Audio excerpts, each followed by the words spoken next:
দ্বাদশ শ্রেণীর নির্দিষ্ট সমাকলন এই অধ্যায়ের অতি সংক্ষিপ্ত উত্তরধর্মী 15 যে প্রবলেমটা রয়েছে সেই প্রবলেমটা করব। Integration 1 to 2 log x dx এর মান নির্ণয় করতে বলেছে।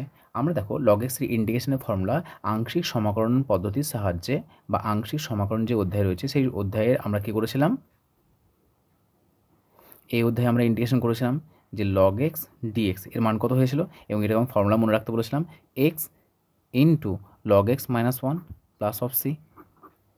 যদি 1 মার্কসের থাকে তাহলে ডিরেক্ট এই ফর্মুলাটা ব্যবহার করবে, আর যদি 1 মার্কসের বেশি থাকে, 2 মার্কস থাকে বা তার থেকে বেশি থাকে, তখন আমরা প্রথমে এই log x এর ইন্টিগ্রেশন আংশিক সমাকলনের সাহায্যে বের করব, তারপরে শেষে আমরা লিমিট বসাবো।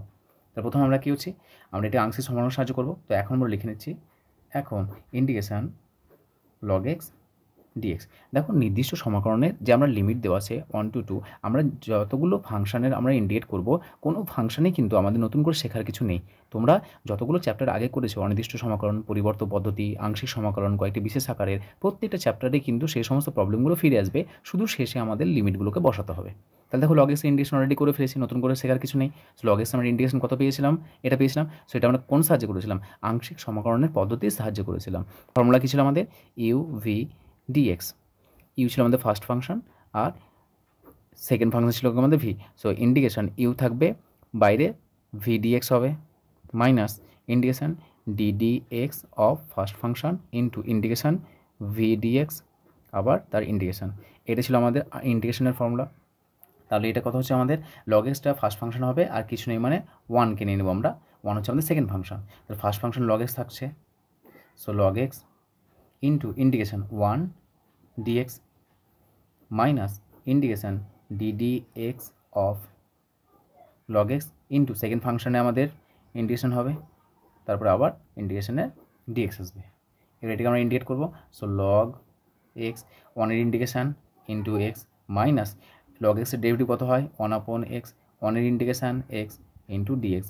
এই এক্স এক্স ক্যান্সেল হচ্ছে, এখানে থাকছে এই এক্সটাকে সামনে নিয়ে নাও, X into log x minus integration dx equals to X log x minus এর ইন্টিগ্রেশন কত হবে, কিছু না মানে 1 আছে, 1-এর ইন্টিগ্রেশন এক্স। দেখো এটাই আমরা পেয়েছিলাম, যদি এক্স কমন নেওয়া হয় তাহলে দেখো এটা আসছে x into log x minus 1, এটা আসছে। এখানে প্লাস সি দেওয়ার প্রয়োজন নেই, যেহেতু আমরা এটা ডিফারেন্ট ইন্টিগ্রেশন করবো। তাহলে অতএব লিখে নেবো, তাহলে অতএব integration 1 to 2 log x dx। Just এই যে আমরা ইন্টিগ্রেশনের লিমিট ছাড়া এর যা ইন্টিগ্রেশন পেয়েছি সেটাকে লিখবো। কত পেয়েছি ইন্টিগ্রেশন, এক্স log x, আচ্ছা এক্সটাকে কমন নাও, minus 1, lower limit upper limit বসাবো 1 to 2, এখানে আমরা কমন নাও এক্স, তাহলে কত থাকছে আমাদের log of x মাইনাস 1। মানটা বসাও, প্রথমে আপার লিমিট বসাবো, আপার লিমিট কোথায় বসাবো, এক্সের জায়গাতে, এক্সের জায়গাতে বসাবো প্রথমে 2, so 2 into log of 2 minus 1, এক্সের জায়গাতে বসালাম, মাইনাস সাইন দেবো, 1 বসাবো, 1 log of 1 মাইনাস 1।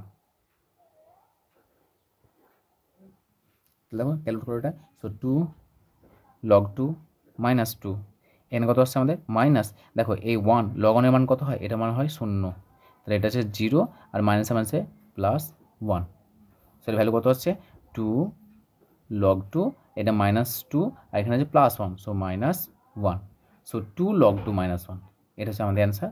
অথবা অ্যান্সারে এই দুইটার পাওয়ারে চাপলে কত হবে, log 4, সো log 4 মাইনাস 1, এটা অ্যান্সার থাকতে পারে অথবা এটা অ্যান্সার থাকতে পারে। সো আমাদের অ্যান্সারে হয় 2 log 2 মাইনাস 1 থাকবে, অথবা log 4 মাইনাস 1 থাকবে, অথবা যদি আমাদের থাকে এরকম, দেখো এই 1-এর জায়গাতে আমরা লিখতে পারি, কত লিখবো, যে log of 4 মাইনাস 1 মানে কত, আমরা জানি log of e, এর ভ্যালু কত 1, সো আমরা লিখবো এটাকে log of e, log of e এর ভ্যালু 1। দেখো log m minus log n কত হয়, log m বাই n, আমরা জানি যেহেতু log of m minus log of n এর ফর্মুলা কত, log of m by n।